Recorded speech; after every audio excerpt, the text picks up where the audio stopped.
приходит психолог, приходят люди, страдают, женщины от того, что там в семье у них не лады с мужем, там, так далее, так далее. Семьи трещат, так сказать, разваливаются. Она говорит, а вы когда вот садитесь кушать?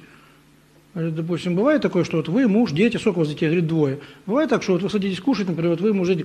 Кому наливаете первую тарелку? Говорит, детям. Оба! Детям?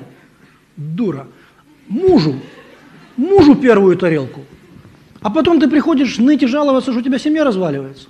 А я это замечал 100 раз. Люди садятся, детишкам все, детишкам первое, только детишкам. Первый кусок мужу, кормильцу семьи. Всем остальным потом, себе последний. Это нормальная норма жизни, это норма жизни. Все первое мужу. Первое слово за ним и последнее за ним. И первый кусок ему, и лучший кусок ему. Мама, дай мне кушать, подожди, не накормила отца.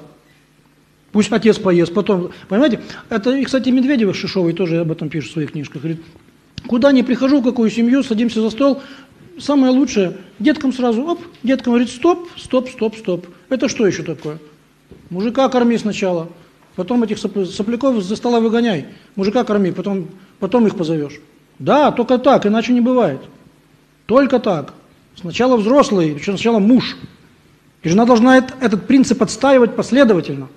Она должна маму как раз должна второй покормить, а первый, говорит, мужа должна. Пусть мама хоть треснет от злости. Потому что это закон Божий, а не человеческий. Это Божий закон. Сначала взрослый, значит, сначала первый по смыслу. Так что церковь должна внедрять здоровые мысли в больные головы. И тогда какое бы законодательство там не придумало всю эту чепуху эту разводила, значит, этот крахмал весь свой.